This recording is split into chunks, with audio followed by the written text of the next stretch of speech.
For those of you who don't know me, I'm Simon Barnes. I'm one of the independent members of the committee and standing in today for our chair, Ronnie, who can't be with us today due to a prior engagement. We're going to take the agenda slightly out of sequence because we've got Dave Daycock with us today, who's going to do some training, and we thought it was only fair to have Dave on first so that we can release him to other duties as soon as possible. So after I've run through the absences and so on, Dave is going to do his training, and then we'll deal with the rest of the agenda as it appears. So item 1 on the agenda is apologies for absence. I think the only apology that's been sent is from Ronnie, but there are some other members who are not here at the moment who will hopefully join us as the meeting progresses. And I'd like to welcome our new member of the committee, Katie Thorogood, who's joining us for the first time today. So welcome, Katie, and I believe you're an independent member. Yeah. So very warm welcome to you, and I think you've picked an interesting meeting for your first one, so hopefully you'll enjoy it. Item 2 is declarations of interest. Does anybody have any declarations of interest that they need to make? Nope. Nope, I think we can take that as a no.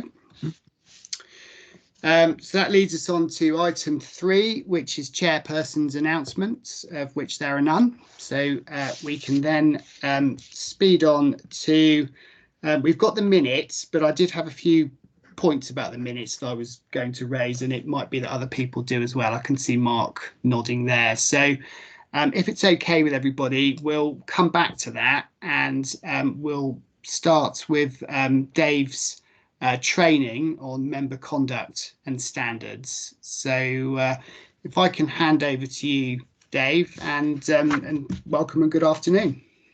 Thank you very much, Chair, and a warm welcome to everybody around the table as well. It's nice to see you. I'm assuming you're all relatively new to this, but I am aware that some of you have got a background in standards and perhaps have served in other standards committees and other authorities. Some of you are with Mid and West, sorry, with South Wales, but I think one of you definitely not had any training before, so I'll try to pitch it at a level that hopefully will be acceptable and basically cater for an assumption of no prior knowledge there.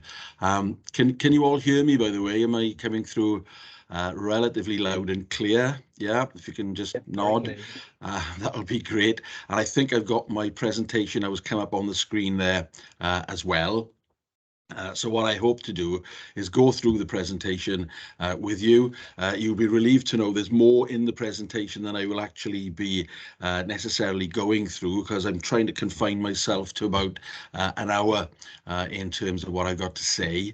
Try to rein me back as well, because I have got a lot to say, and I'll tell you a little bit about my background in a minute. But just to say, you've got all the notes there, so you can print those off or whatever you like with them. If you want to stop me at any time for any questions, feel free to use the hands up on the screen, or even just to raise your own hands and or shout out.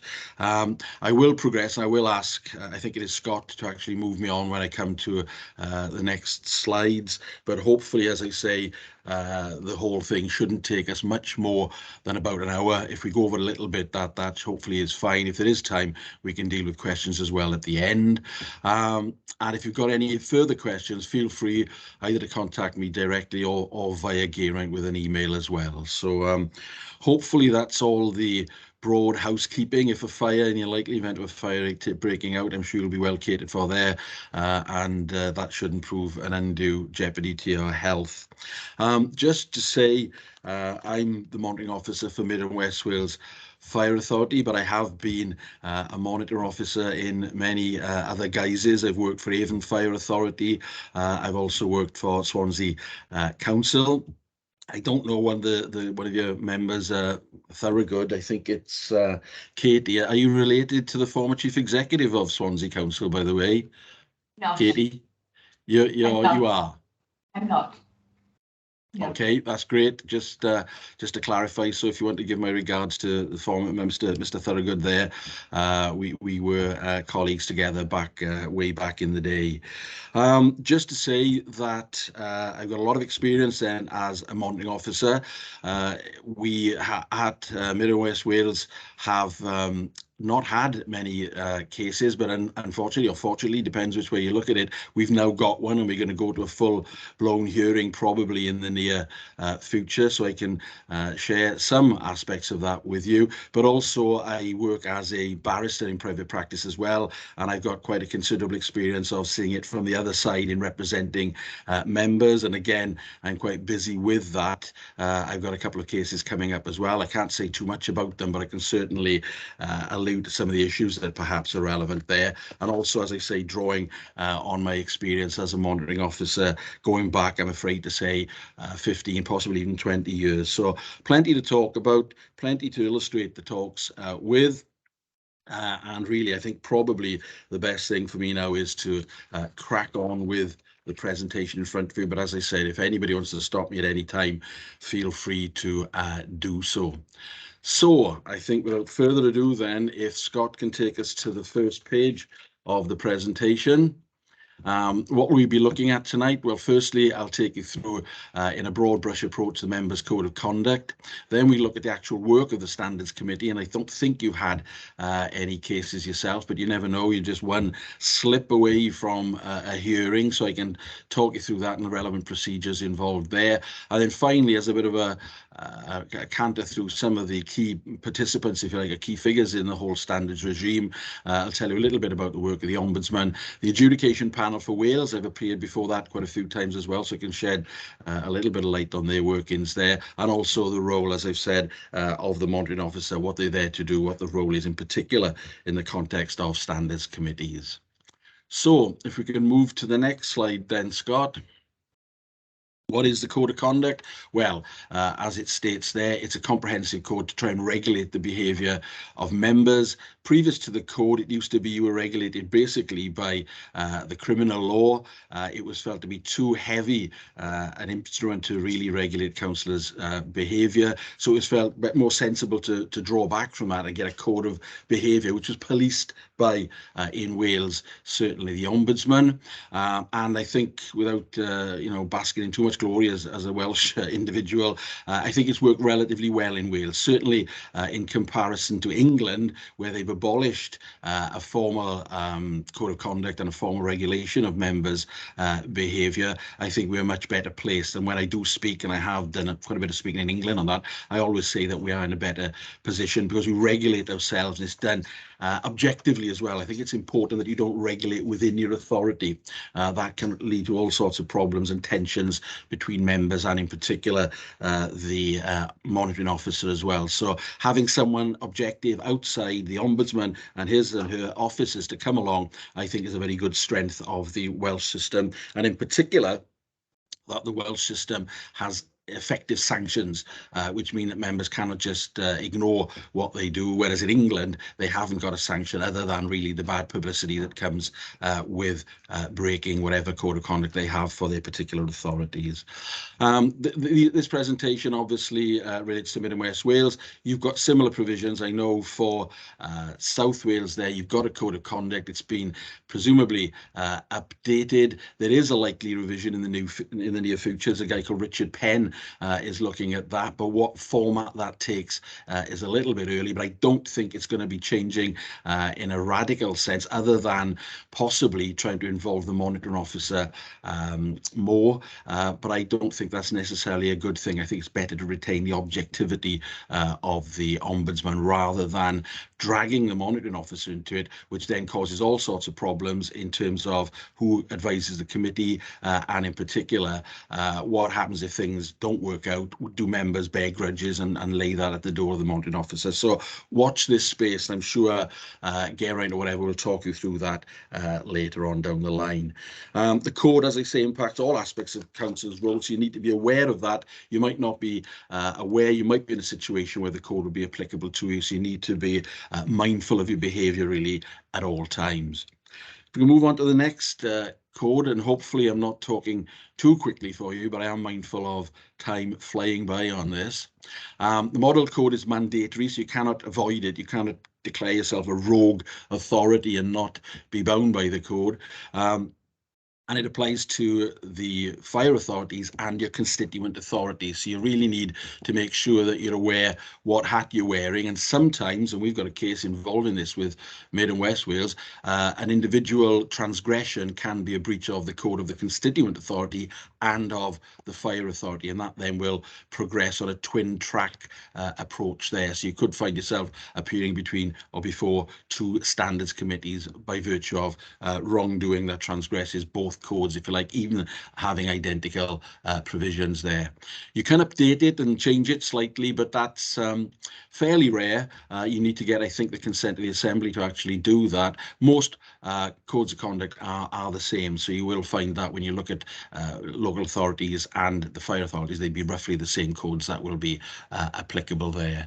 When you sign up to be a member, you abide by and you promise to abide by the code. If you don't do that, you're not validly a member. And there was a bit of a row a couple of years ago when Merthyr failed to do so, and technically I think Merthyr Council went out of existence for a while, but they were saved by a benevolent judgment in the High Court. So make sure that you sign up to the code and everybody is bound to be agreed to be bound by the code itself. And it also applies, as it says there, to independent members. So you are involved in this as well by virtue of that particular role. So everybody is bound by the code of conduct. Very briefly, if we can move on, Scott.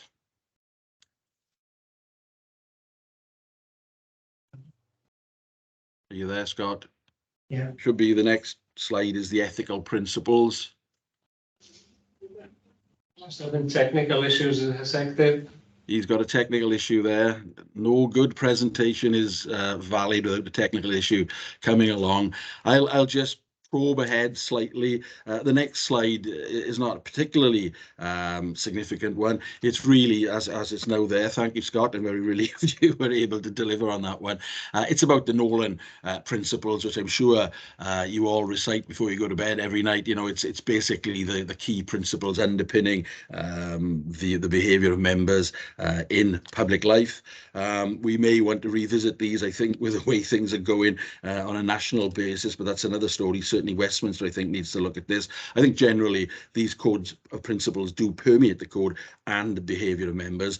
Just to mention them, they're not actually embodied in the code as such, but they colour and you know, basically enhance the code, and they will look, certainly the Ombudsman Adjudication Panel for Wales will look to the Nolan principles to help them interpret the various principles under the code itself. So things like selflessness, honesty, integrity, duty to uphold the law, stewardship, all will be there in the code itself. And likewise on the next page, Scott, the whole issue of objectivity in decision making and making decisions of merit, treating people with equality and respect, openness, accountability, leadership, all of those are reflected in the actual specific duties laid out in the code itself then. So I won't go into those in any more depth other than to flag them up as being part of the ethical framework and background that underpins the code. If we can now look at the code, next slide, Scott, which is page 7 there. It's in broadly 4 parts. Firstly, interpretation. Secondly, the general provisions. Thirdly, the regulation of interests. And lastly, a formal register of members' interests. Firstly, part 1, the interpretation. Well, that helps, obviously, in working out what is and what isn't governed by the code itself. If you have a look at the next page, Scott, we can see that it tells you when you must observe the code. Firstly, when it obviously bites upon you when you're conducting the business or present of any of the meetings of, for example, in this context, the fire authority. So that means meetings of the fire authority itself, any committee meetings, but also, and people forget this, any meeting where members or officers are present, and that includes when you phone up an officer or bump into them in a setting that's obviously to do with the fire authority. You are deemed to be bound by the code. So you need to make sure that you comply with the code and that you, if necessarily, register an interest as well. So be very mindful that when you're wearing your formal hat as a member, that will trigger compliance with the code. It can also affect you when you act or claim to act or give the impression you are acting on behalf of the authority. And we've got one of those issues cropping up from a case involving us where, again, someone basically or a member gave an impression and said, look, I am acting here on behalf of the fire authority, but also was acting on behalf of the constituent authority as well. So you've got to be very careful that if you say, do you know who I am? Or, you know, you're in a particular context where it's clear that you're acting in a particular role, even though you might not obviously think you're in that role, you could be caught by that particular provision there. And furthermore, if we can go on to page 9, Scott. You can also be caught under this provision as well. In other words, you think you're not acting in an official capacity, but the code and the Ombudsman will deem you to have affected or to be bound by the code in those particular circumstances. The very interesting one there is bringing the authority into disrepute, and this is very difficult to define in the abstract. But if you are carrying out activities that they feel bring the authority into disrepute, then you will be deemed to be acting contrary to the code. So be very careful about your behaviour. There's not a lot of rhyme or reason underpinning this. There was a recent case, again, I keep on picking on Merthyr, but a member from Merthyr was found naked in a brothel, for want of a better word, covered in lipstick. And he was reported for breach of the code. And you'd think that would be conduct bringing the authority into disrepute, but the Ombudsman in his or her wisdom, I can't remember which Ombudsman it was, determined that it wasn't bringing the authority into disrepute, and the member was in effect off on a frolic of his own. I'm not suggesting where any of you would engage in such behaviour, but just be very careful what you're doing. You could find yourself in a scenario where they turn around and say, no, you've brought the authority into disrepute, and therefore you are now in breach of the code itself. Likewise, and again, this is one of the issues involving the case that we've got in front of Mid and West Wales, where you may be deemed to be improperly securing for someone an advantage or avoiding a disadvantage. So if you say, do you know who I am? I'm entitled to a discount to get into this nightclub or something of that nature. I'm on the licensing committee of the local authority, blah, blah, blah, blah. Well, beware, because in that situation you will be deemed to be bound by the code of conduct, or may be deemed to be bound by the code of conduct. And likewise, improper use of the authorities' resources. If you are off, again, doing something that you feel is your own private business, if that is brought into the public domain, you found out about it, you could find yourself being deemed to be in breach of the code of conduct. And again, going back to my many interesting times in Swansea, we had a former leader who was using the council laptop to look at something like 70,000 pornographic images, and he was found out about that. He rather foolishly brought it into the council for the IT department to have a look at, and they then immediately brought it to our attention. Quite a big case. Some of the images involved child pornography. It didn't actually get to criminal prosecution, but he certainly was in breach of the code of conduct. He was disqualified, I think, for 3 years. But certainly one of the limbs of that was he was improperly using the resources. Therefore, he was bound by the code. So again, I'm not suggesting for 1 minute any of you get involved in that sort of thing, but just be aware that if you're using things improperly, then that will trigger possible interpretation of the code that you're covered by and bound by the code in that context. If we could just move on then, Scott. Other bodies, well, I've told you about this already. You can be twin-hatted. So you could be a member of the fire authority and break a code of the code of the fire authority. The same actions could also find you or make you in breach of the code of your constituent authorities, or there may be other bodies as well with individual codes. So be very careful to make sure that you are, you know what codes will affect you in a particular context. if the body doesn't have a code, then they will deem you, or can deem you, bound by the code of your constituent authority or the fire authority, depending about the context within which your activities take place. So be very careful. Seek legal advice. Go to see your monitoring officer and see what they say about what code affects you in which particular context. And it could be, as I've said, as we've got here, the same actions will render you liable both in front of the Standards Committee of your constituent authority and of the fire authority. So quite complicated issues may arise there. If we can move on then, Scott, to the next slide. Again, I could be talking all day about some of these, but we need to move on. But some of these are very, very significant. These are the specific provisions of the code. Paragraph 4, split up, and I've paraphrased these, so go and actually look at your codes themselves. It's dangerous to paraphrase, but we need to get things in bite-sized chunks really in order to make them understandable and clearly put them over for you. Paragraph 4A, promote equality of opportunity. So it's not just to tolerate or to go along with equality of opportunity. You need to actually promote it, so it's a proactive thing. So again, be aware of that.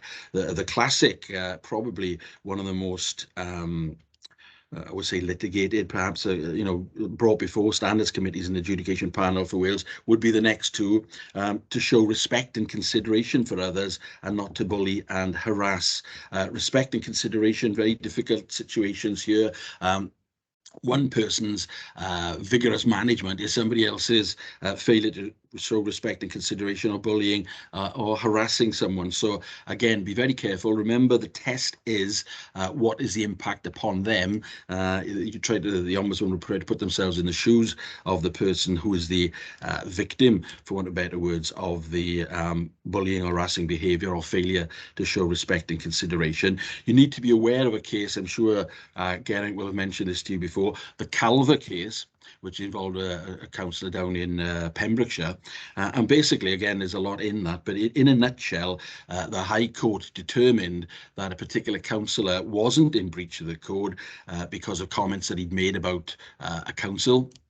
And that in particular, that when you look at comments made by councillors, particularly if it's in a meeting or something of that nature, they have an enhanced right to freedom of expression. So as a politician, you're entitled to say things that perhaps you wouldn't be entitled to say in a non-political environment. And secondly, that the people to whom your comments are addressed, in particular other members and or senior officers, need to have thicker skins. In other words, what you say to them might be unacceptable to Joe Bloggs or member of the public, but to a senior officer or a member, they've got to just take it on the chin. They need to have a thicker skin, I think is the phrase used in the case. So that opens up all sorts of arguments and potential defences that might not otherwise be there. But as a broad rule of thumb, certainly if you're talking to someone who's a member of the public or someone who is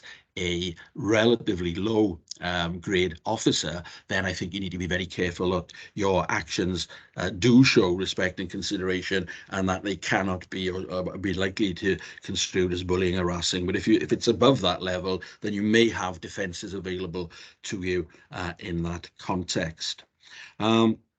Likewise, the last one there, don't compromise the impartiality of staff. It's very easy to phone up someone and say, do you know who I am? You should be behaving this particular way. You should put in the report the following words, etc., etc. In doing so, you're really skewing the behaviour or trying to skew or twist the behaviour of an officer. That could well bring you into breach of paragraph 4. They should be impartial. They should be seen to be making judgments and advice impartially. Don't try to get involved in pushing that, because you could find yourself brought before Standards Committee Adjudication Panel for Wales for potential breach of paragraph 4. As I said, I could be all day talking about these. There's lots of case law on it. If you've got a bit of time, have a look at the Ombudsman's casebook. He brings out a casebook, or she brings out a casebook. I think it's twice every year, maybe even more, depending on the level and number of cases going before them. And that can flesh out a lot of these cases, giving you examples not only of what amounts to breaches of these particular provisions, but also the sanctions imposed as well. So that would be useful reading for you. And again, I'm sure Geraint will bring those before you at your standards committees for you to actually get a flavour of what goes on. Paragraph 5, again, a very well-trodden path here. I remember this certainly in other authorities. Members get into trouble by disclosing confidential information that should be regarded as confidential, or seeking to prevent access to law which should be out there. So it's a very tough decision there. Should you publish documents? Should you be putting this into the public domain? Or should you be keeping it under wraps until the appropriate time? And again, I've done many a talk in the past over not only potential breaches of the code here, but if you find yourself as a member talking about or making comments about something that's in the press, about a case that's coming up in a criminal or other context, be very mindful. Not only could you be in breach of the code of conduct, but you could also find yourself in a situation. Hang on, sorry about that. Sorry. I'll be back. Sorry, can you keep it quiet? I'm on the line, please. Thank you.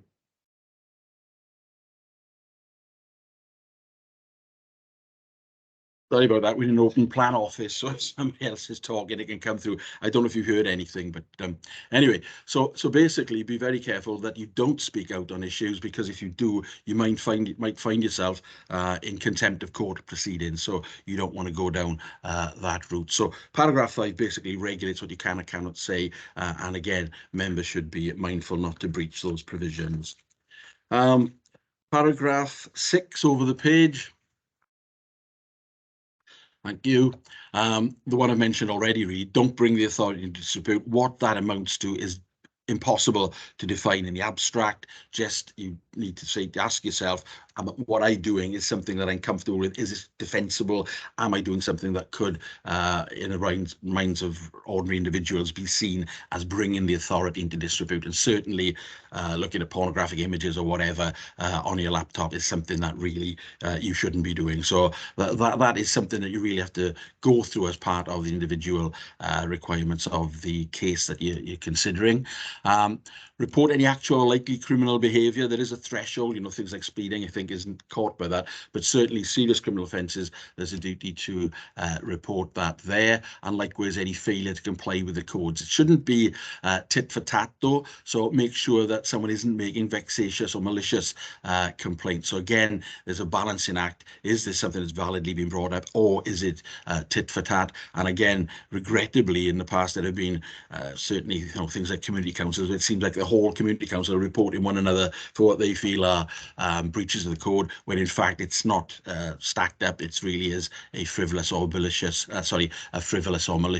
complaint that's been made. You should have within the fire authority and your own constituent authorities as well, if you're a member of them, a relatively informal member-on-member complaint scenario as well, where you can actually try and nip these issues in the bud. And I would recommend that avenue is gone down if you can, because that then prevents the whole issue being dragged up in front of the Standards Committee and the Adjudication Panel for Wales, and can result in people get into all sorts of difficulties and troubles, and spending a lot of money on that, where it can hopefully be neutralised by an early informal resolution at some stage.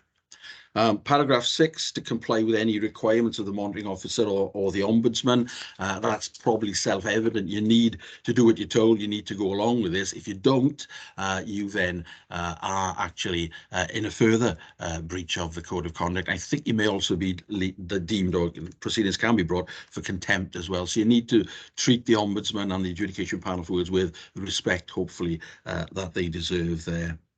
If we can move on, Scott.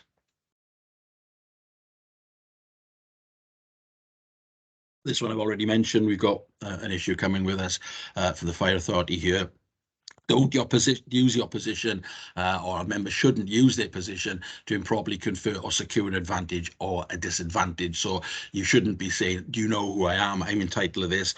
Get in a taxi and say, look, can you knock half off because I'm on the licensing committee, and we'll make sure that you get a good hearing if you ever come before us. You know, that is just absolutely a no-go. And if you do that, then obviously that could get you in a lot of trouble.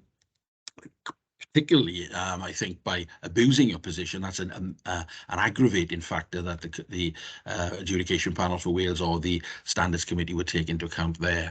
And likewise, use your resources prudently, use them in accordance with the requirements laid down, and you should have guidance again from your monitoring officer about that. You shouldn't be using inordinate quantities of things in order to feather your own nest or to feather your political ambitions there, and certainly not using things like laptops for improper purposes. That is absolutely forbidden there. If you can move on to page 14. Again, this is a very difficult one. You should reach your decisions on merit and in the public interest. So you don't come at it from a position of political advancement necessarily, or to feather your own nest. You do it purely on the issues that are put there for you to consider. And you should have regard to the relevant officer's advice, in particular what you can describe as the holy trinity of officers: the chief fire officer, or the chief executive, chief finance officer, and the monitoring officer. Doesn't mean you cannot, you have to do what they tell you, but if you do, you should have good reasons for that, and they should be minuted. And again, I've been involved in matters of that nature in the past. You don't really want to go there. You want to weigh up the advice, follow the advice that you're given, or, as I say, if there are cogent reasons for not doing so, make sure they're articulated and they are recorded. And again, good practice in administrative terms, but also under the code, give reasons for your decisions. Don't just say, that's our decision, fold your arms and look away. That isn't good decision making. You should ask yourself, can I justify this in a court of law? Can I justify this before the Adjudication Panel for Wales? If you can, try and articulate what those reasons are. And again, that's one of the roles of the monitoring officer, is to try to help you in coming to that situation. Moving on, page 15. Again, a very fertile ground for rows and issues there. Always obey the rules on expenses and allowances. Always obey the rules on gifts and hospitality. Err on the side of caution. There is a de minimis level. I think it's £25 for most authorities, but it could be more, could be less. But always declare anything. Don't give the impression that you're actually putting yourself over a barrel, or could be held in thrall for benefits that you've been given. The proverbial rugby international tickets are one that's always cropping up. I think in Swansea years ago, there were people actually given holidays abroad by developers. Now, that's the sort of thing you just don't want to do. Be aware that there's also the Bribery Act 2010. So if people are transacting illegal decisions and there's money passing, or inducements passing, that is a very, very serious issue. So it's not just a breach of the code of conduct, it's also a potential criminal offence. Although in England they did try to bring that back in, and they got in such difficulties with it, I think they repealed the relevant legislation. But as I say, I think even the most sanguine monitoring officer in England would say things aren't particularly good there, and I think we've got a much better system in Wales. So they are the specific provisions in the code on specific examples of breaches of the code of conduct. What we now do is move on to look at two broader areas then, which interrelate with what I've already said, and also stand in their own 2 feet, if you like. Firstly, whether you've got a personal interest, and secondly, whether you've got a pecuniary interest. So if everybody is happy so far, I haven't seen anybody overtly fall asleep yet, and I haven't seen anybody grab their papers and storm out. So I'll presume everything is going relatively well, but as I say, we are pushed up against time, and I know you've got a possibly long meeting after this, so I won't try to keep you too long. Very Briefly, part 3 deals with interests under the code itself, and it broadly of two kinds. Firstly, and the overarching one really, is a personal interest. Have you got a personal interest? And then secondly, is it of such a nature that really a reasonable observer would think that you cannot be dealing with this objectively? You may then take you into the realms of what's called a prejudicial interest. So we'll deal with it in those terms. The code helps us out on that. Firstly, if you look then at paragraph 10, the code reminds you that members must in all matters consider whether a personal interest that should be disclosed.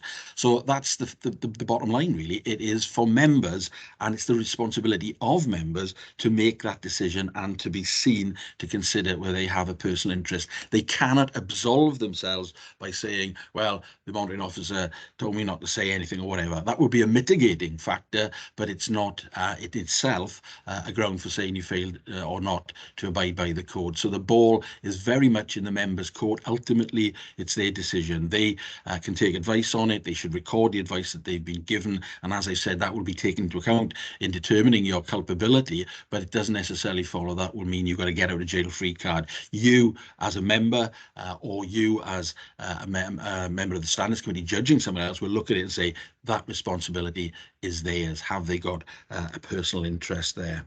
And then the code goes on to tell us a little bit about what amounts to personal interest. It's broadly set out in paragraphs 10 to A, B and C, but B has now been removed because that caused a few issues about whether something in a award affected somebody else and whether you should declare that. That raised so many issues. In the end, they decided to get rid of it. So we've now just got paragraphs 2A and 2C. Firstly, there's quite a lot of detail here, but I won't go through it in any great depth because it can be involved. But broadly, they're set out, and again, I've paraphrased it in the slides in front of you. Firstly, you ask yourself, is there an interest here? Does it affect or is likely to affect any employment or business carried out either by the member themselves or by someone who's employing them or a firm which they're a partner or a company, etc., etc. So if that is the case, then they have a personal interest. They should declare that not only at the meeting itself, but also in writing afterwards as well. So ask yourself, does this affect me? Does it affect my living? Does it affect any company or firm that I am a member of? And likewise, it goes through then a number of scenarios that you need to consider. As I said, firstly, any business carried on by you. Secondly, any person who's appointed you to a business. Thirdly, any election expenses, you need to see whether it affects that. Any corporate body in which you have a beneficial interest in a class of security. So again, you need to consider, have you got substantial or relatively substantial shareholdings in a company? Well, if they're applying for planning permission or whatever, you've got to declare that, you know, and in my view, probably that would be a prejudicial interest that takes you out of the decision-making process, full stop. But again, seek legal advice on that. Seek advice from your monitoring officer to see whether or not it is declarable. Moving on, page 19 there. Does this involve any contracts with the authorities making with anybody in which you're a partner, which you're a remunerated director? So again, you need to be switched on as to what's going on in terms of the business of your company or the company of which a member is a part. And likewise, any land, you know, the classic example would be then, I think, I keep going on about Merthyr, but I think the previous Merthyr leader voted and involved himself in matters involving a grant of planning permission to a business in the street, which would directly affect his house. I think his house is in the street as well. You've got to be very, very sensitive to that. Is this going to affect you? And it could be a positive or a negative. You know, if they're going to put a abattoir in your street, that will obviously have a detrimental impact on your house value. But if, on the other hand, they're going to build, I don't know, some prestigious development, that could have the effect of raising the house prices in the area. Again, that could be an interest that you would have to declare. So you need to be very much aware of where the property is, where the development is taking place. And it's basically a question of fact in every case. Does it affect it? And again, the broad rule I would say is always err on the side of caution. Seek legal advice, certainly from the monitoring officer, to see whether or not you should declare an interest in that particular context. Moving on. Page 20, are you a member of a body? Yeah, school governors, things of that nature. Very, very complicated areas here because you are allowed to speak in relation to these, provided certain criteria met. We'll come on to these later on, but your antennae or the antenna of a member should be twitching if the applicant for something is a body to which they have some sort of link. And again, they need to be flagging this up and seeking advice in order to make sure that they are on the right side of caution there. And likewise on page 21, that extends, and again, it can be very difficult, to things like trade unions or professional organisations where they could be involved in an industrial dispute with the authority. Should you be speaking out if you're a member or former member of that union or a private club or association? That last is caveated by it's got to be operating in the area, so it might not be the case if it's a national organisation. Does it actually bite on something going on in that particular area? And again, are you a member? Do you hold a position of general control or management? Somebody came to us once and said, oh, I got a Tesco club card. Does that affect, should I be declaring that? And my view was, no, that's not really significant enough. Shares in Tesco's, yes, that might be relevant. If your husband or your wife or whatever works for them, that would be an issue. So again, you need to look at the whole package in order to determine whether or not you have an interest. And lastly, I think whether you have a license for the occupation of land in the area as well. So just be very sensitive to issues of that nature. Paragraph 2B over the page has been deleted, so that's a blessed relief for us all. But moving on, the third group of personal interests is again a very tricky one. And again, as a general rule of thumb, you need to be speaking to your monitoring officer as early as possible to issues of that nature. Is a decision upon what's coming before an authority likely to affect the well-being or financial position of yourself? Yeah, and that can be a negative or a positive there. But this is a really difficult issue. Does it affect someone with whom you live? Well, you can probably work that out much more clearly. But does it affect someone with whom you have a close personal association? And again, that's not really defined. You've just got to look at a scenario and say, is this a close personal association? So if you're going on holidays with somebody, if you go drinking with them, I would say, yes, that's probably a close personal association with them. If you knew them once upon a time, you were in school with them, that's probably not. If, on the other hand, they beat you up at school or something, you've got to look at that in the bigger picture and make a sensible decision. Does it bite upon that particular provision itself? And likewise, are they employed? If you have got that link, are they employed by a company? Well, that company applies for something from the council or whatever it is, then that would link it, in my view, to the need to declare a personal interest, and likewise any company directors and things of that nature, or corporate bodies. So a lot of hoops having gone through in order to determine whether you got an interest, a personal interest defined under the code itself. If you have a look over the page, the only saving thing there is that if it's affecting everybody in the area or no greater than any other council taxpayer, then that's not a personal interest. But if that isn't the case, and it does specifically relate to you or someone with which you live or someone with which you have a strong or close personal relation, then you need to declare this as a personal interest. Again, if all that makes sense to you, moving on to 25, when have you got to do this? You have to declare at the start of the meeting. There used to be a practice where they would declare interest when the matter arose, or they'd leave before the matter came up. That has been discredited. Now you have to do it up front. Obviously, if you don't know that you've got an interest at that point in time, then you can't declare it. But if, as discussions develop, it becomes clear that you do have a personal interest, then unfortunately you then have to stop and say, no, I'm going to declare this interest at this point in time. And remember, it's not only good enough that you declare it, and it must be in terms which identify what the interest is. You must then comply with that and confirm it in writing, either immediately or before or after the close of the meeting. I think generally you've got 28 days within which to do that. So it's a belt and braces job in terms of declaration of the interest.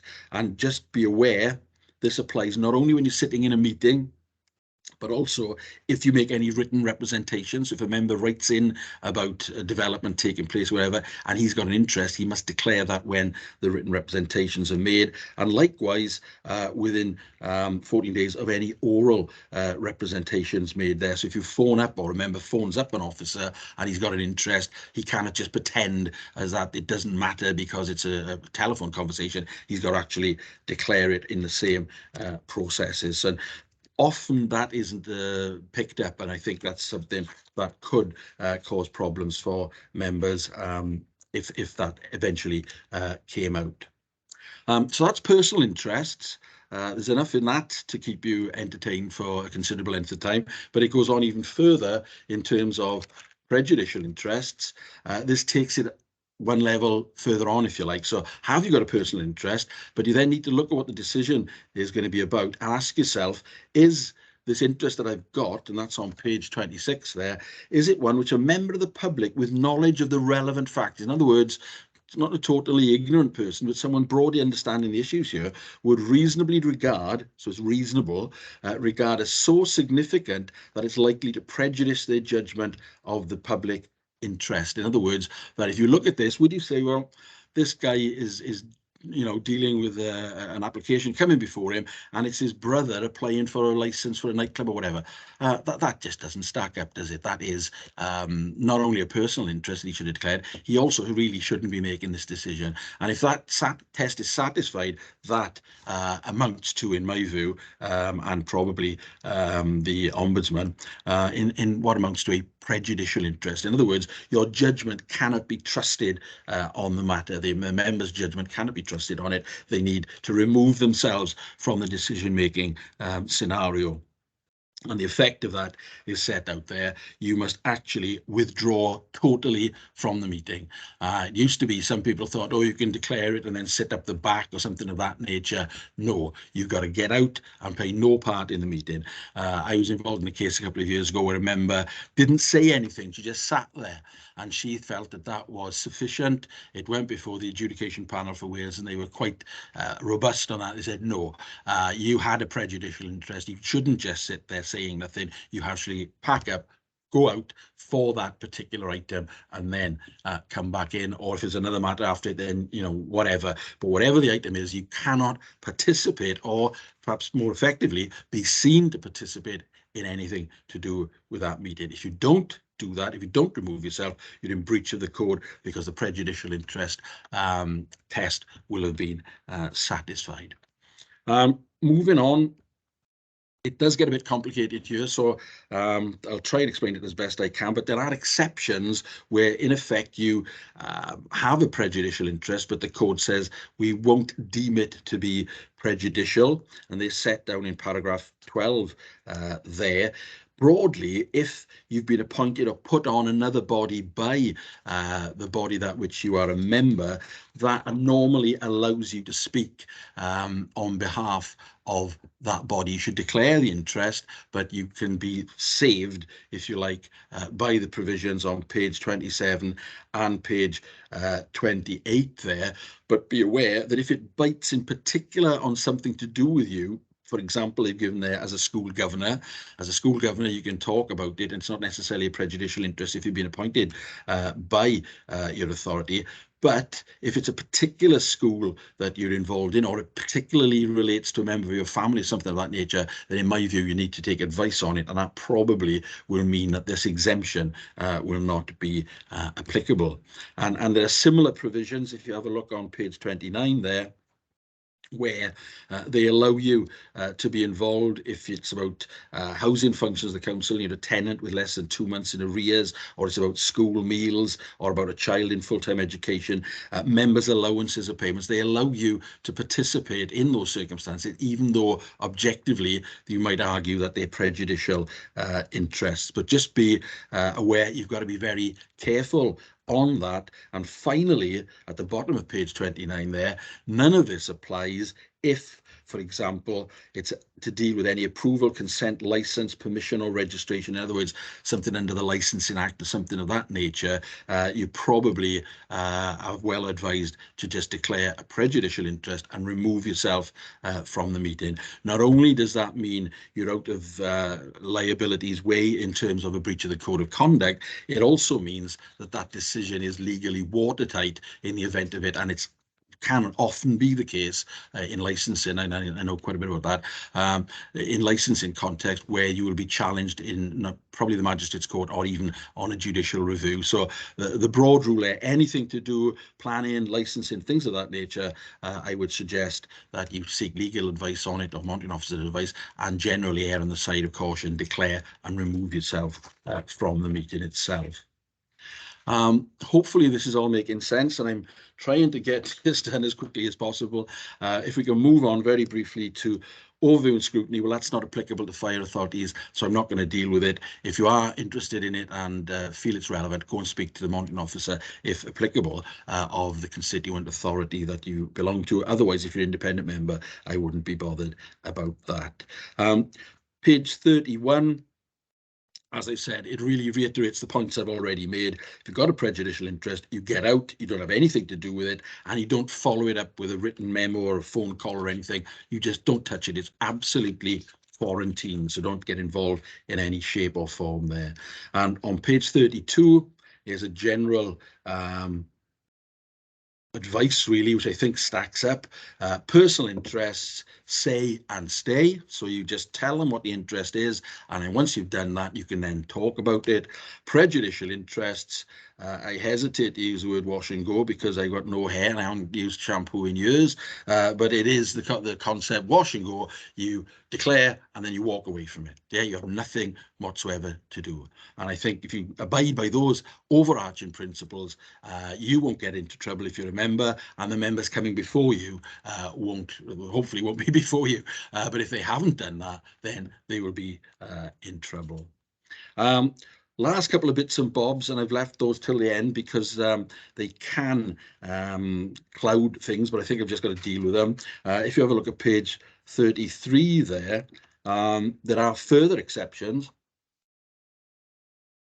Firstly, you may be able to participate where you have a prejudicial interest, but that only applies if you are in effect exercising your members or your rights as an individual or a private citizen. So a member can in effect take off their hat as a member and say, I've got a prejudicial interest here, this nightclub's in my street, I'm not happy about it, but as a member of the public, I'm entitled to make my views known. So they can do that, but only that. They cannot participate in the decision, they cannot vote upon it, they merely have the right to, like any other individual would, to put their case forward. So broadly in things like planning or licensing committees there. Likewise, over the page on 34, if you are required to come before a scrutiny committee, then you're only obeying your rules as a council or the scrutiny rules, etc. So it's fair that you come, but again, you put your cards on the table and explain exactly what's going on. And lastly, this is again something that may be cropping up with Mid and West Wales. The individual applies for a dispensation.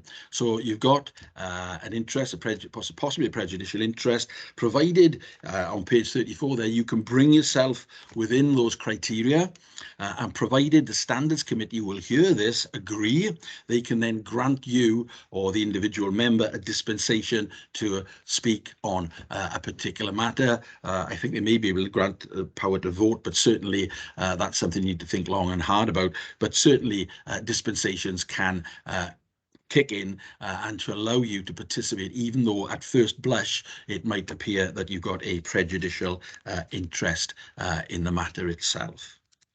So hopefully all that makes sense. I apologize, it's quite involved, but unfortunately the code is on that respect. If I try to go through this as very briefly as I can of the last bit, hopefully that'll take us up to about 6:15, and I promise you that I will finish at that stage come the proverbial hell or high water.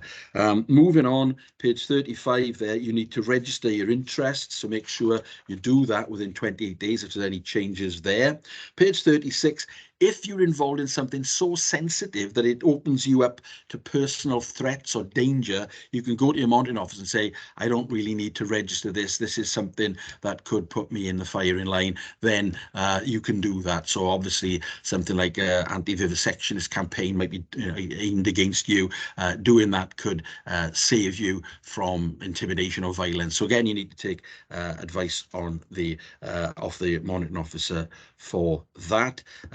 And again, on page 37, take advice from the monitoring officer, but ultimately the decision to register interests is yours. And again, look at the code to see what it says about registration of gifts and hospitality. And the golden rule on page 38, always err on the side of caution. Yeah, if you do that, you shouldn't be in trouble. If you don't, then you're opening up a world of pain, not only in context of breach of the code of conduct, but also potentially for criminal prosecutions, potentially for misfeasance in public office. All sorts of things could come your way. So really err on the side of caution. Declare is the safest way forward. Moving on, just a few words there on page 39. Be aware, and I've alluded to this just now, that in making a decision, they could allege that you are biased. Yes, you come with a T-shirt saying no wind farms in Swansea or whatever, even though you don't actually articulate that, a reasonable observer might say this person's already made their mind up. Basically, there's a lot of law on this. You are allowed nowadays to have what's called a predisposition to something. That's basically what I've put in pages 40 and 41 there. In other words, you can say, well, look, I'm not a big fan of wind farms, or I'm not a big fan of nightclubs, or whatever it happens to be, but I'm willing to hear what's being said. Then in my view, you should be okay on that, or in my view, a member should be okay on that. What they cannot say is, come hell or high water, I'm never going to grant a license for a wind farm or a planning for a wind farm, or come hell or high water, I'm never going to allow a nightclub or a strip club or whatever in this particular area. What you cannot exhibit is a closed mind. You can have an inclination, but you've got to say, I'm keeping my mind open on this. If they do that, then the member should be fine. If they don't, they might be in breach of the code. They also might taint the decision on the grounds of a potential judicial review. So, moving on, if everybody is still happy with all of this, and I can take silence against the legal principle as being consent here. If we could just very briefly move on to look at the work of the Standards Committee, which you should know all about, but just to touch bases. Basically, it's there to regulate, in this context, potential breaches of the Code of Conduct itself, but there's a wider role as well. I think it's you as a standard bearer, as a probity within your fire authority, within your constituent authorities, to do so, and we'll bring a report every year to your authority saying what you've done, and to really set out your code, or sorry, set out your agenda in terms of making sure that there is probity and good governance. And that links to things like the Code of Conduct, obviously, but also to the CIPFA Code of Good Governance and things of that nature. So Standard Committee is a wider role than just adjudicating upon breaches of the Code of Conduct. And that's really set out there on page 43 and page 44. Again, dealing with things like whistleblowing as well, and general complaints against the authority. So be aware that there's a wider role, and you need to meet at least once a year, but you meet according to your workload. And certainly with Mid and West Wales, we are going to be meeting this year probably 4 or 5 times, possibly even more, depending upon how things pan out. Moving on, page 46, where there should be at least 7 of you. You don't have to comply with political balance, but we try to do that. But the majority must be independent, and the chair must be independent. So that gives a built-in safeguard to make sure that you're not dancing to the tune of any political parties.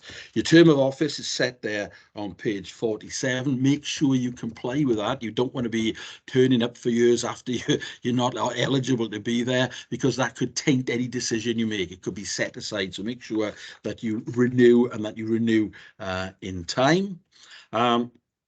What do you do? Well, it's set out on page 48. The main function there is obviously you get a report from the Ombudsman. Generally, these days, there is a move to try and involve the monitoring officer more. I'm not a big fan of that. I think that's a way laden with tears. It's better to have the objectivity of the Ombudsman. And basically, you get a report from the Ombudsman saying, is there evidence of a breach here, or is there no evidence of a breach? If there is evidence of a breach, you go on to the second stage, which is inviting the person who's the subject of the complaint to come along and make either written or oral representations there. Notice there is a local resolution function, which I'm sure you've got there, where you can have member-on-member complaints. We haven't had any with the Fire Authority here yet, but I think that's a very valuable step forward, and it enables things to be diffused and the heat taken out of the situation rather than going to full-blown complaint. And again, I've set out our procedure there on pages 49 and 50. If it doesn't get resolved, or it's not suitable for local resolution, then the process is set out on page 51. To be fair, you've got a very good process in South Wales. I had a look at it myself, and it was so good. In effect, we've melded the two together. So our procedure at Mid and West Wales and your procedure in South Wales is virtually the same. And I think it's testament to Sally, your previous monitoring officer, and also to Geraint, that you've got what I consider to be a very effective and waterproof decision. In effect, it's set out there, the bare bones of it, on page 51. All the reports should be given up front, if possible, well before the hearing. At the hearing itself, you should identify all the issues, what areas of agreement, what areas of dispute, and what areas to be dealt with.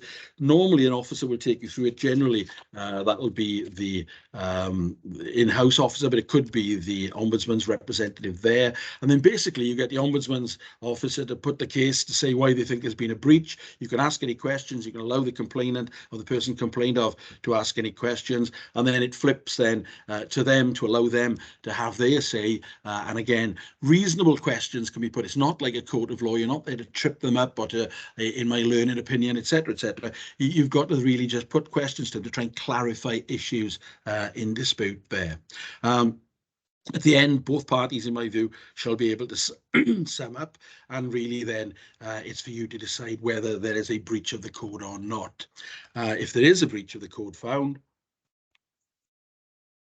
you can then call them back in, and they then will have an opportunity to mitigate, to say, look, you know, we didn't do this deliberately, or it's not been done for self-aggrandizement or anything of that nature. And there are mitigating and aggravating factors set out by the adjudication panel for Wales. So I recommend that you have a look at those, you weigh it all up, and at the end then you come up with your sanction.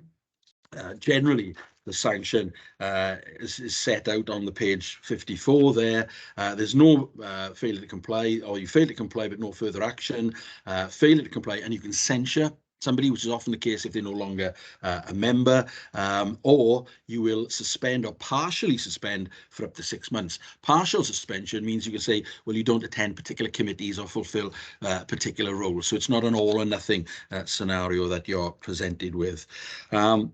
Page 55 there just tells you a little bit about what's called the rules of natural justice. Basically, treat someone as you would be treated yourself. Make sure they have a right to be heard. No one hearing them should have an interest in the outcome, and you shouldn't be obviously biased in making the decision in question. And make sure that as far as possible, and if you go along with the procedures you got set out there, you give them a fair hearing under Article 6 of the European Convention on Human Rights.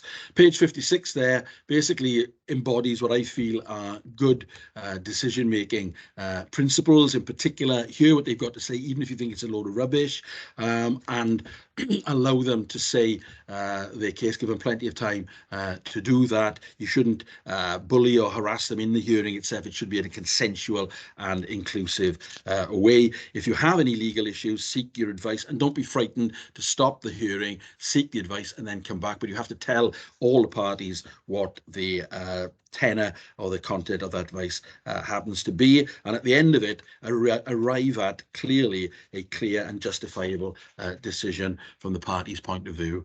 There is a right of appeal set out on page 58 there to the adjudication panel for Wales. They may uphold a decision, overturn it, etc., etc. They can actually substitute their own penalty, but you don't have to take that on board. So the control remains with the Standards Committee.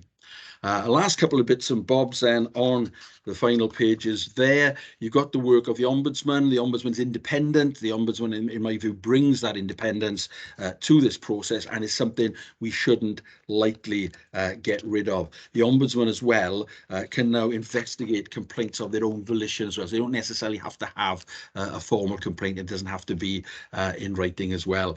If the Ombudsman looks at it on page 62 there, he adopts, or she adopts, a two-stage test. One, is there evidence that a breach actually took place? And that's a matter of fact. So they look at the evidence then, they will investigate it via their trained officers. And then secondly, is it in the public interest to actually take this forward to a full hearing? And that is determined in accordance with the factors set out there on page 63. Is this something that's serious, or is it something relatively low level? Has the member doing wrong sought personal gain? Have they abused a position of trust? Were they discriminatory, and in what way? Have they done this before? That's obviously an aggravating factor there. And is really this in the public interest? Is it needed to be proportionate to spend the money that you're spending on it? Is it needed in the public interest? So they should weigh all that up, and you again should be looking at these factors in coming to your decisions as well. And basically, in the light of that, if the Ombudsman feels there is a breach and that it is in the public interest to take it forward, he or she then says, is it relatively low level, in which case it comes to you guys and the Standards Committee, or is it a serious matter and goes before the adjudication panel for Wales then? And in a nutshell, your powers are limited to 6 months suspension. Adjudication panel for Wales can disqualify for up to 5 years. So a much more serious outcome there. What are the adjudication panel for Wales? That's set out on page 66 there. They generally, for want of a better word, the great and the good. A lot of lawyers tend to be on it. It's a much more technical forum in which to appear, rather than the Standards Committee, which tends to be less formal in that context, but that is reserved for the more serious breaches of the Code of Conduct itself. So really, that's a determination for the Ombudsman to make. Lastly, what is the role of the Ombudsman? Well, it's something that you wouldn't want to do lightly, because, you know, whenever you tell someone they're breaking the law, or whether they can't do something, they don't like you for that, but they will then blame you for failing to tell them if you haven't told them. So you're in a no-win situation there. But there, as they say, it's a messy job, but somebody has got to do it. You've got a monitoring officer in this context to advise you. Members have a monitoring officer in this context to advise them on the breaches of the code itself. In my view, go to see the monitoring officer, go to see the monitoring officer as early as possible, seek advice as early as possible. There's nothing worse, and we used to have this in Swansea back in the day, where people would go through the agenda and start reciting, is there a breach, whatever. Could take up, you know, half an hour. All of that can be done much more effectively in private before a meeting takes place. So it's a vital role, that of the Ombudsman. You, as members of the Standards Committee, I keep saying Ombudsman, sorry about this, members, of the monitoring officer, you as members of the Standards Committee should work hand in glove with your monitoring officer, have no secrets, liaise with them, get training. Hopefully this is part of that, and really seek advice at all stages. And if something happens in a hearing, don't be frightened to stop and get the advice and then come back. And I think that's really what I say at the last slide, which is on page 68 there. You will be relieved to know I'm virtually on the quarter to 6, that if there are any concerns, raise it with the monitoring officer or one of the staff as soon as possible. It saves time and ensures that effective advice is given. It might not necessarily save the member from a breach of the code, but certainly it will be a mitigating factor, and in all more than likelihood, if the advice is followed, that will probably not mean a breach has taken place. I've apologised already for speaking. I could have said a lot more, but I think I've tried to keep it as pithy and relevant as possible. If you've got any questions, feel free to speak up now, but I'm sure you've got other business you want to go on with, but certainly either contacting me directly or via Geraint, and I will hope to address and answer any questions that you have.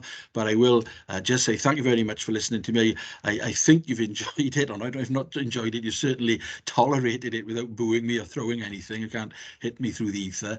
But certainly, if you take on these points on board, I'm sure you will be a very successful standards committee. The irony is that you know, a good authority doesn't have standards committees, and therefore your work goes unseen. But that doesn't mean it's not valid. So best of luck in the future, and I'm sure everything will be working out well for you in terms of compliance with the code.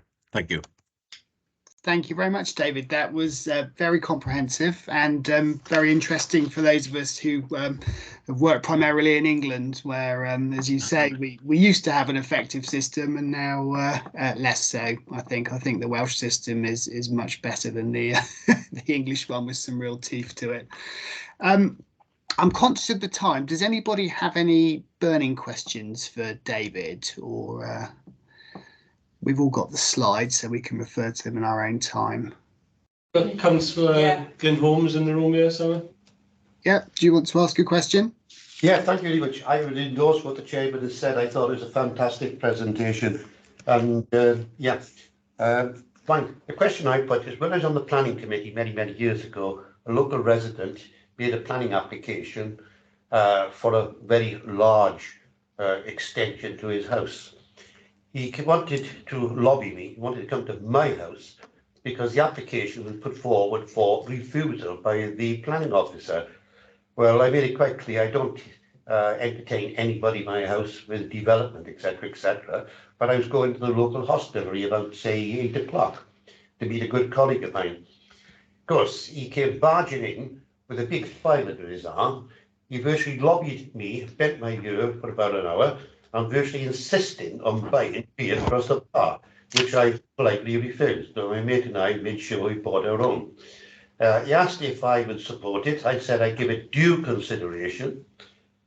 And anyway, at the planning meeting the following evening, the planning officer made his observations. I had weighed the application up, and you could, as you know, planning is subjective. You can make a case for it, you can make a case against it. And I thought, well, hang on a second. I will support the planning application's observations.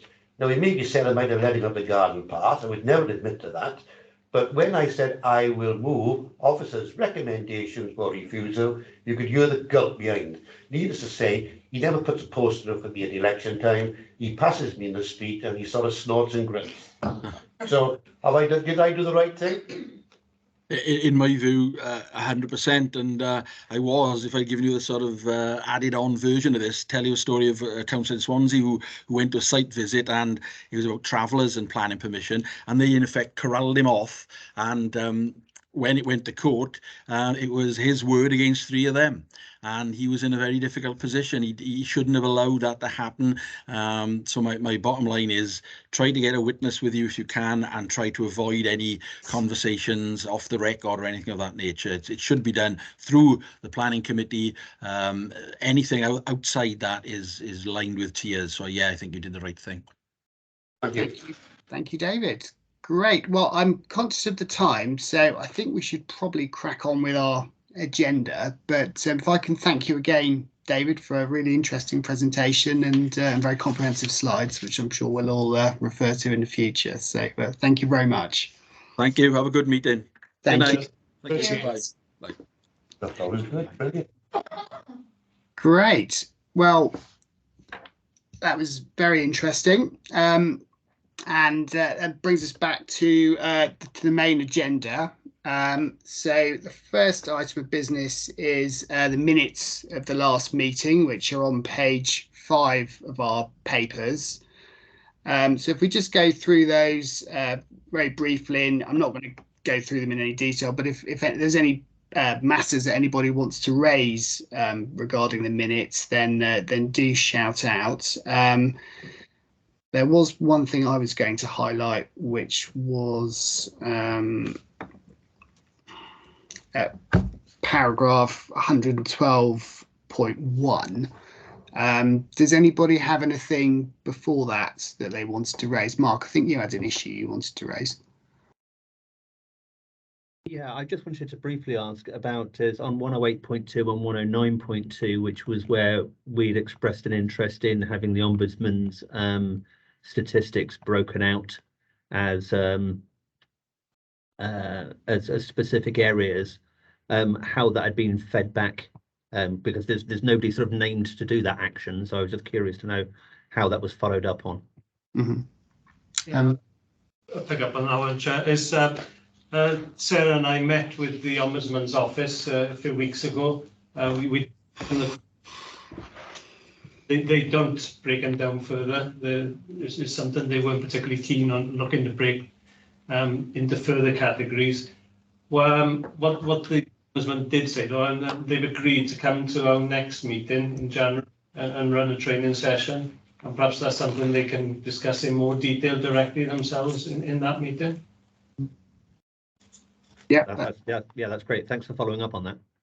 Yeah, definitely. Thank you. So I think the only thing I was going to mention was paragraph 112.2, which was at the last meeting. I think a couple of members raised the issue of whether members could claim pre-meeting preparation time. This was in the context of the Independent Remuneration Panel for Wales report that we looked at. And there's mention there about a response by email, but I think Gerard's going to update us in this meeting. Yeah, apologies for not getting back to members directly on that one. We've taken time to look into it. It's not a new determination. It is something that's previously been in there in the Independent Remuneration Panel's report. So obviously it is something that members are clearly entitled to, the independent members, in terms of the preparation time. Now, obviously, the time that we agree for the duration of the meetings, that's set clearly out within the report. What we propose in really, I think, as an option going forward, certainly for including today, is that to allow members a 2-hour preparation time, if members feel that acceptable. Yeah. How does everybody feel about 2 hours? I'm sorry, I can't see everybody on my screen, so I might need to rely on Sarah or Gerard to tell me about the voting or the nodding of heads. I can see Mark. I mean, 2 hours is fine with me. Is that agreed with everybody else? I think that seems reasonable with the reading there is to do. Yeah. Mm-hmm. Yeah. Yeah, I think that. If there is excessive reading, or if there's something that we deem as certainly in preparation for if we was to have a particularly tricky hearing to undertake or something, and there was additional guidance needed, we'd obviously consider each one on their merit. But if we go for a standard 2-hour approach of preparation time and then deal with others outside of that. Yeah, I mean, I think that sounds very sensible, unless anyone has a different view. No, do we have a consensus on that?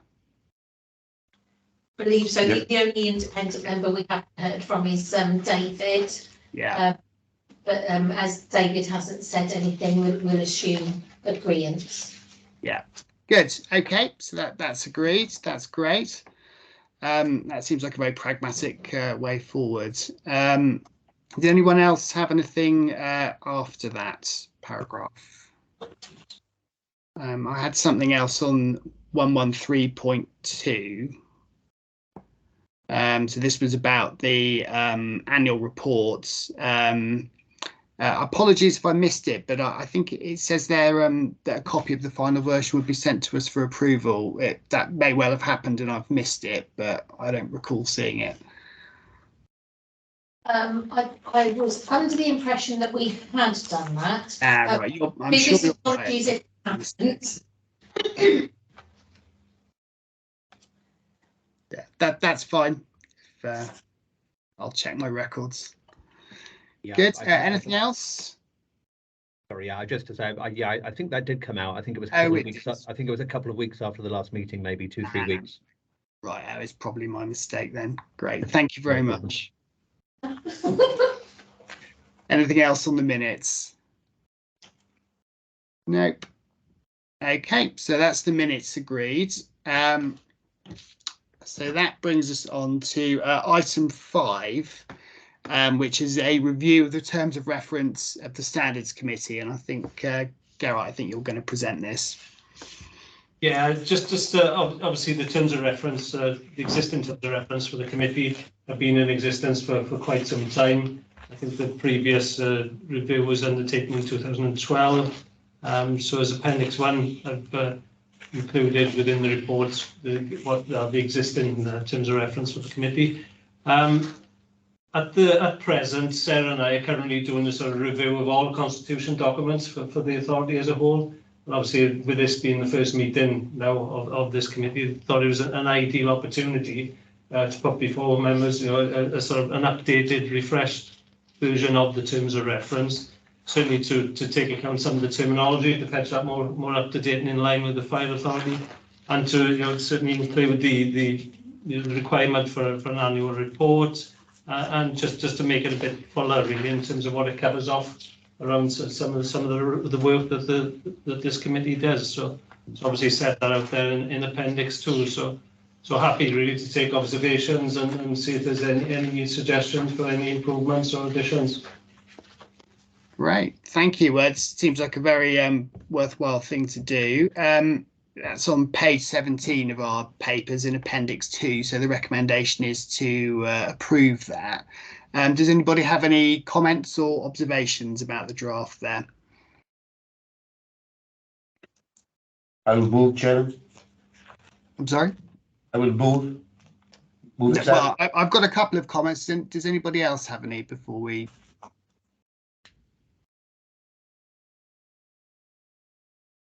No, it doesn't appear to be, Simon. No, okay, thank you. Well, I mean, my 2 comments are quite brief. Paragraph 7, I was just wondering, I mean, I presume that's addressing the adjudication function of the committee. And there was just a question in my mind about whether that needs to be a bit more explicit or whether that's sufficient. I just wondered what the other members thought, whether we need to make that a bit more explicit.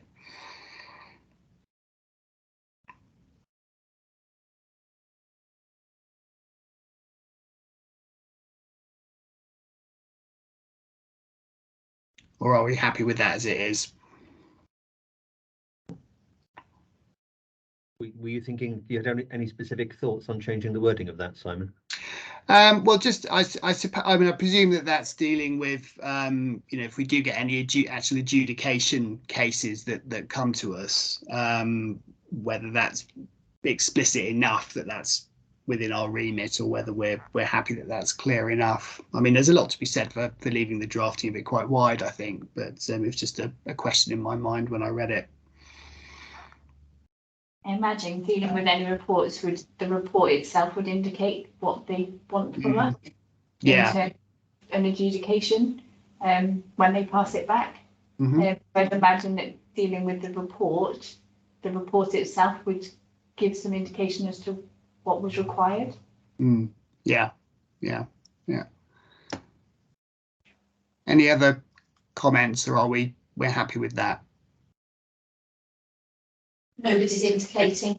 No, great. Okay, we'll leave that as it is. That's great. And paragraph 8 deals with the Bribery Act. And I don't propose any changes to the drafting, but it's certainly not an act that I'm that familiar with myself. So it occurred to me, if that's part of our remit, then maybe we should have some training about the Bribery Act at some point, just to give us an overview of the legislation, if part of our role is to review and monitor the implementation of that.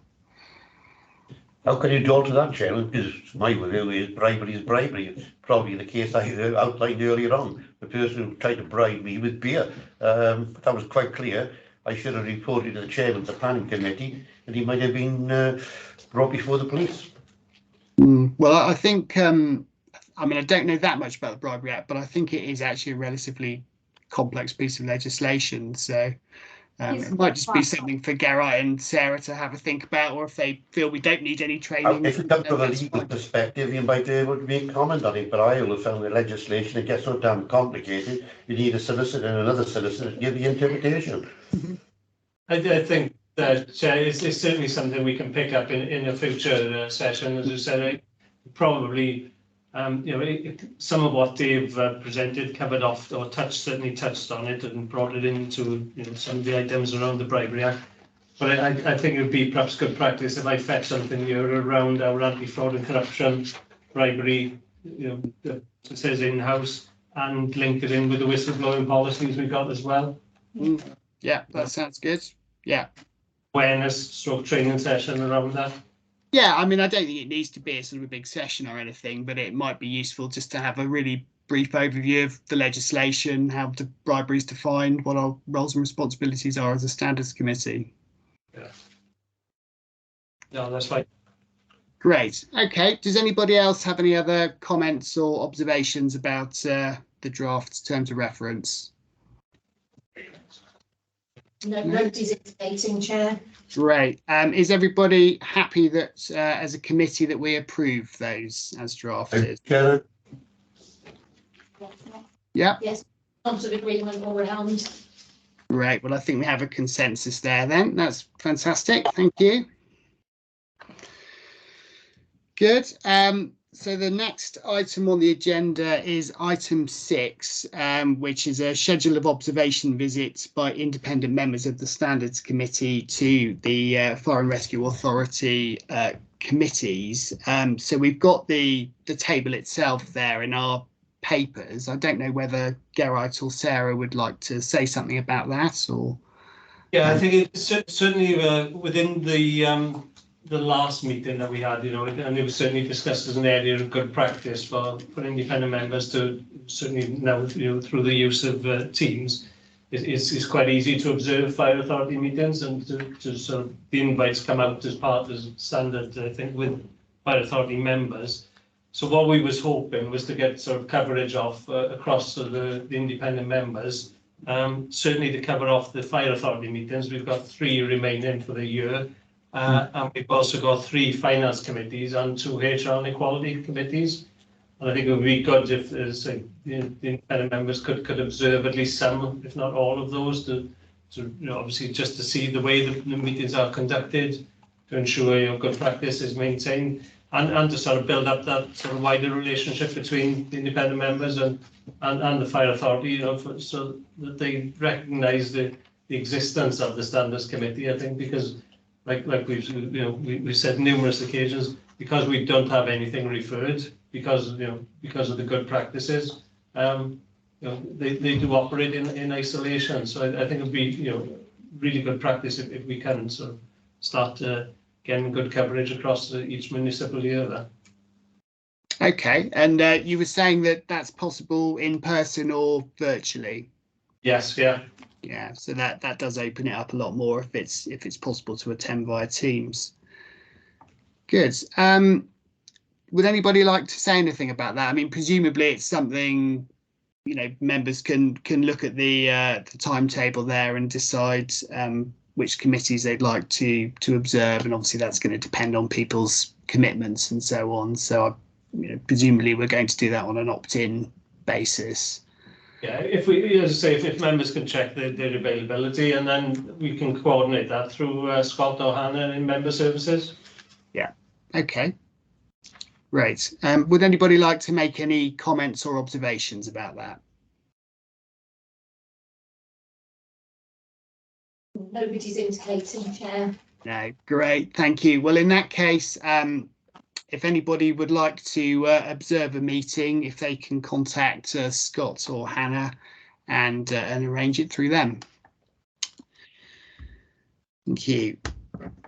So item 7, obviously that was the training that we had from Dave, and that brings us on to item 8, which I think is to note, and that's the latest edition of the Public Service Ombudsman for Wales Code of Conduct casebook. So this is obviously a national roundup of all the cases that the Ombudsman's dealt with in the last quarter, I believe. Do you want to say anything about that at all, Sarah or Geraint? Yes, Chair, I'll take this one. Oh, just to advise you, Chair, David Fussell had to dial off at just gone 6 o'clock, so one member down now. Basically, just for members' information, the Public Service Ombudsman used to publish a casebook on pretty much quarterly basis. It changed somewhat over the COVID period, and at the last meeting, as a committee, you reviewed issues 24 and 25. The Ombudsman have now changed the way in which they carry out this reporting procedure, and they no longer produce a quarterly casebook, but they now publish recent decisions on their Our Findings section of its website. So there's a link there in the papers if you look at those electronically. For for members, I extracted all of the recent decisions regarding the code of conduct. If you actually look on the Ombudsman's website, there's a raft more of decisions which they've taken over the last period. So I just extracted those which were relevant to the code of conduct, which members can see in appendices 1 to 5. And basically, looking at those, we can see that there were 12 cases in regards to integrity. There are actually 14 cases in regard to equality and respect. Apologies, members, I got a little bit excited with my copy and paste, and I'm sure you noticed I put one in twice. So that's only 14. I thought I'd better confess early doors. You did confuse me, Sarah. I confused myself as well, I could tell you, so apologies for that. And then in regards to disclosure of registration of interest, there were 3 cases. There were 2 cases regarding their duty to uphold the law and 1 case in regard to selflessness and stewardship.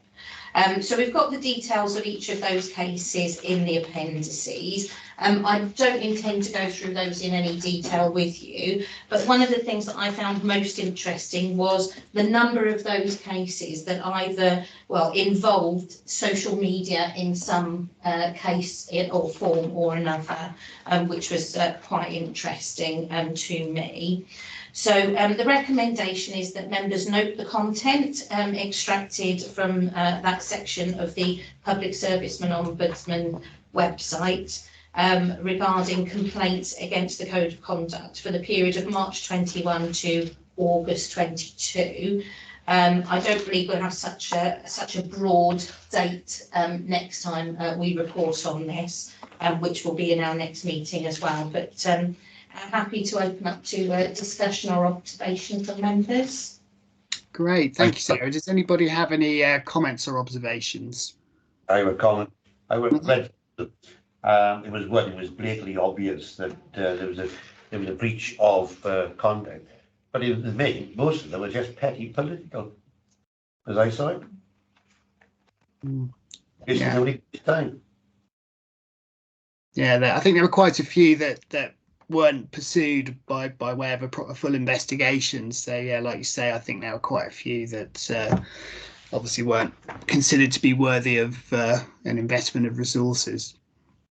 I mean, I thought one of the more serious and interesting ones was on page 28, Pencoed Town Council, where a former councillor was convicted of an offence in 2015, but it didn't come to light until many years later, during which time he'd been elected in 2018.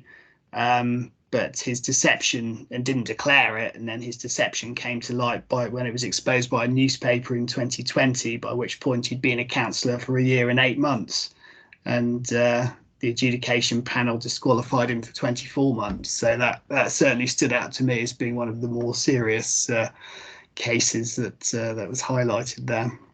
I was quite surprised actually by the threshold for the sanction on that. I honestly thought it would be higher. Yeah. Right. Yeah. The fact that and there was no reference to whether that disqualification continued, just a 24-month sanction without any reference to whether that it continued for after that period. Yeah, that's an interesting point, actually. Sarah or Garai, how does it work if somebody served their disqualification? Can they just automatically continue being a member, or do they have to? Is there some other procedure they have to go through before they can continue again? No, they don't. They certainly don't have to go through any sort of election process. I think that there is a period. Obviously, there's training, retraining has to be done. They have to meet all the requirements of any mandatory training before they can take back up, and obviously they have to go through all the formal disclosures and declarations that they have. So I think there'd probably be a lot more checks done on these type of cases. Yeah, but so long as they do the mandatory training, then they can just pick up where they left off, essentially. Yeah, that's interesting. Any other comments or observations on those cases?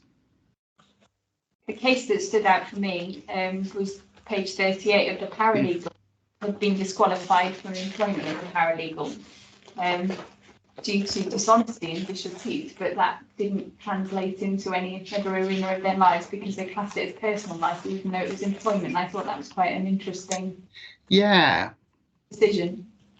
Yeah, no, I agree, because you would think with dishonesty that even though it occurred in his or her personal life, that would still have some resonance with their their ability to be a member, but yeah, obviously not.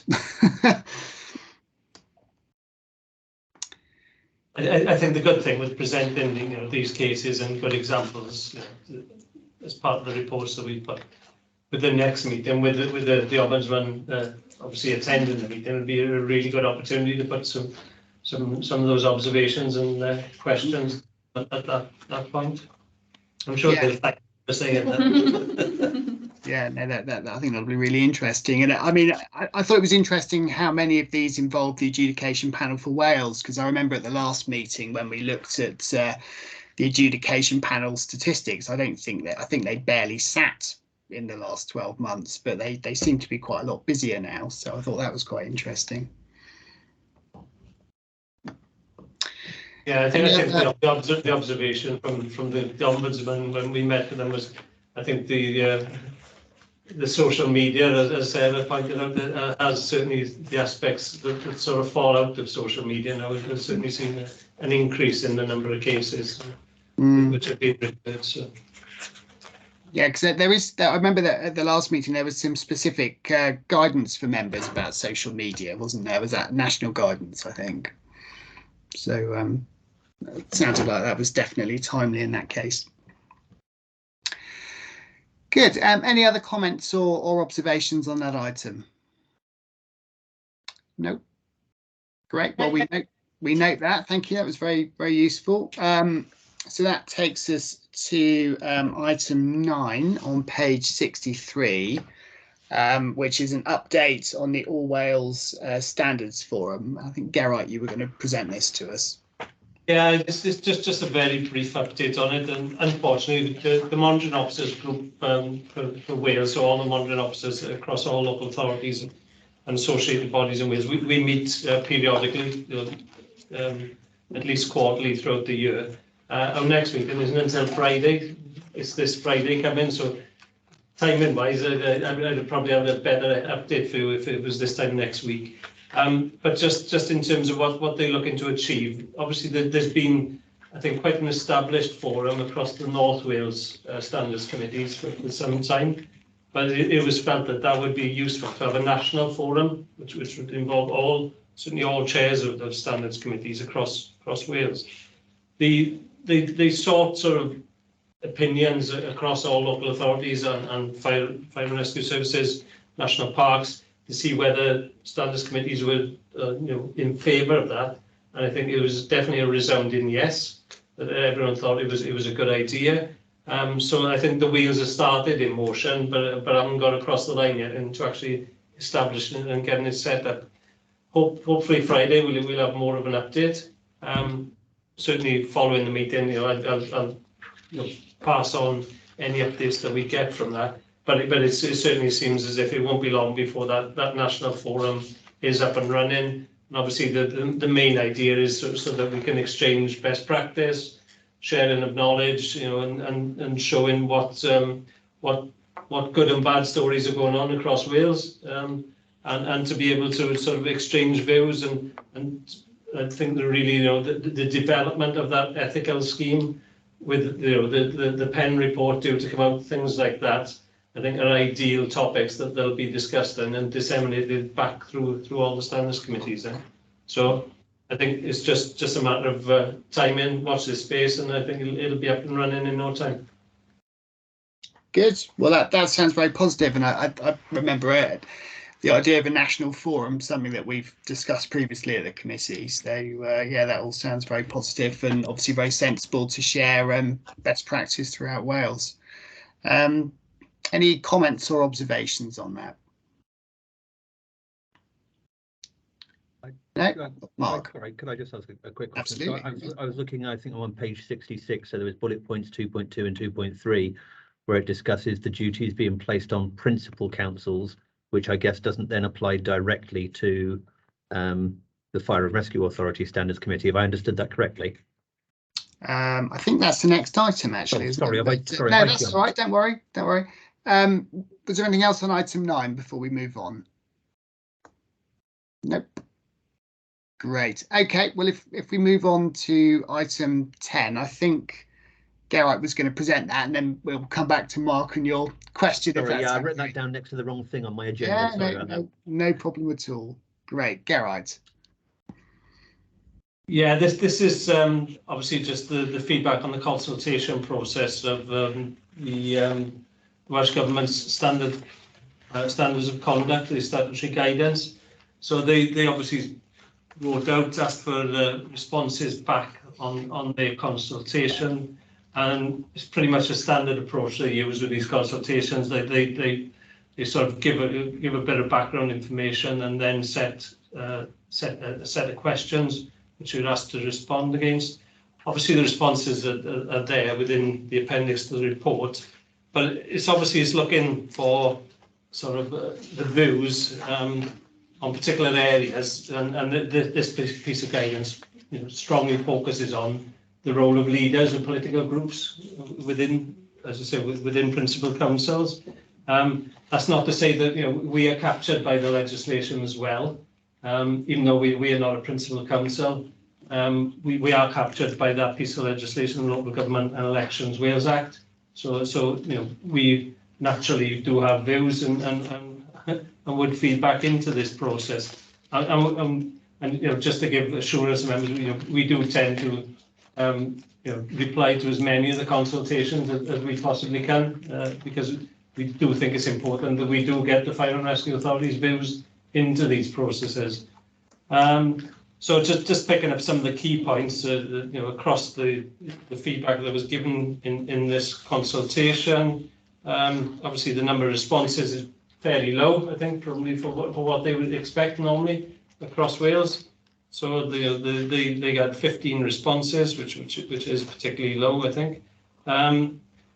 Obviously, the first question was around that leaders of political groups.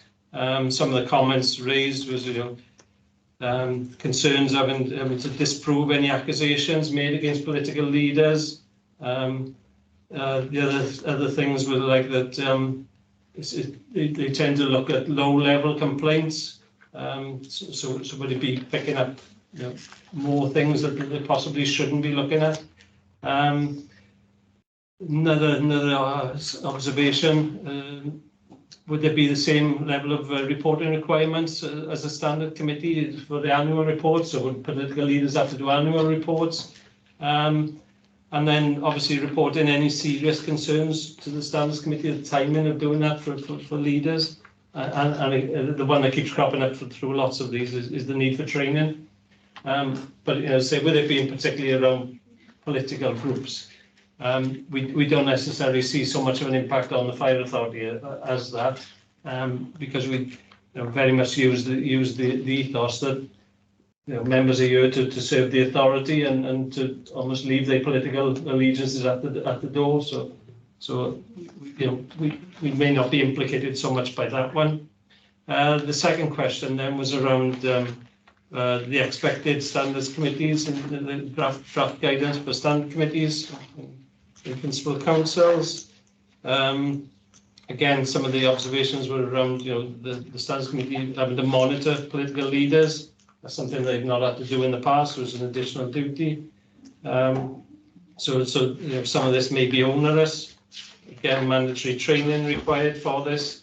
And then a good observation was that standards committee reports should be accessible to the public. Well, that's certainly something that we comply with, and we make all of our reports public. But it's whether the level of detail in those investigation reports and how much of those would be public. The third question that was asked was around the Welsh language, the third and fourth. Again, very standard in Welsh Government consultations is to consider impacts on the Welsh language and the positive effects on the use of Welsh language as well. Seem to be fairly sort of neutral responses to these, but comments around both languages are equally valid. Encouraging all councils to comply with the legislation, and then some observations asking it to make it mandatory for members to pass a Welsh course, to be certainly fluent to a low level, but to have a minimum requirement. So that was some of the observation, and then finally, the final question was just sort of more open around observations, and then I thought a particularly good one that was made was around the relationship between members and officers. There was nothing particularly in the guidance around that. Does talk about the reliance of the willing cooperation of political group leaders, how that impacts then with if people are independent and not necessarily members of political groups. And then it talks around the thoughts around the local resolution process, how by making it informal in a sort of strange way may actually make it more formal at the local level, because it's new to people and then new to standards committees. So having that informal process would have to be formalised in some way, and then obviously that may come at a financial cost to services as well. So that's a sort of whistle-stop tour of the responses. Happy to take any comments or observations. Great, thank you. Well, Mark, did you want to jump in there? Yeah, so sorry, just to jump back to that point then. So we are affected indirectly. Did I understand that correctly? That's right, yes. Yeah. Okay, great, thanks. And is that with regard, because we don't have sort of group leaders and things like that? Yeah, because it does, the guidance is specifically for primary authority, but because we're captured by the legislation, it does apply. However, as I said, because we don't operate necessarily within the political group leader arena in the service, or we certainly don't at the moment. So we wouldn't be captured by that. That's not to say with the change, anything can happen.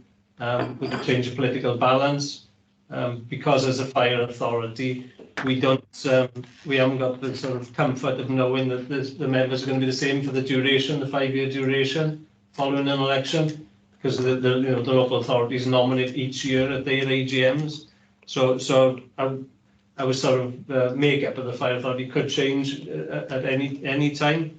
Having said that, it is likely that with the way the landscape has changed to the local authorities that we cover, the 10 that we cover, we are going to stay as a sort of Labour-led authority for the time being. It's just whether they choose then to maintain a sort of neutral approach to political groups. That's all down to the individual members on the authority. Then it's just something that I think certainly the current chair and the previous chairs have tried to encourage is just to keep it as informal as possible, and to maintain the stance that it is the Fire and Rescue Authority, not political. Yeah, no, absolutely. I can see there are very good reasons for that. I mean, I thought it was quite interesting that these additional duties that are being placed on group leaders in principal authorities, that must be quite interesting to see how that's panning out in those principal councils. Yeah, I suppose it's just to show that they, as leaders, they have a level of responsibility, and they should act appropriately, and that responsibility, they set the tone for their group, really. So yeah. You'd think it wouldn't be a terribly controversial thing to ask group leaders to do, but very interesting. Any other comments or observations on that? Councillor Holmes. Yep. Yeah, we talk about principal authority. The only principal authorities in Wales are the county boroughs. Community councils are not principal authorities. Do you still have district councils in England? Yeah, we do. Yeah. So they are principal authority as well, then. Yeah, mostly now it's unitary authorities. I have to say I don't know whether this legislation applies, where there's an English equivalent to this. I'm not aware that there is, but I haven't actually practiced in England in local government for a little while now, so I'm not quite up to date. But that's why I thought it was interesting. Regarding the new duty on leaders of councils, I think that's a hell of a task for leaders to undertake. I just look at the leader on the Cynon Taf. There's 75 councillors there. It's a mammoth task, I would have thought. I would have thought that possible that the leader could delegate that issue or problem to the chief whip of the political group. Do you do that, Gary? I don't think the guidance clearly states that it's the role of the leader, the political group leader. Yeah, but he's got the responsibility. Because could he delegate something? If I was the deputy to the council, I was told once in the Vale of Glamorgan, I'd be hard of delegation up to fine art.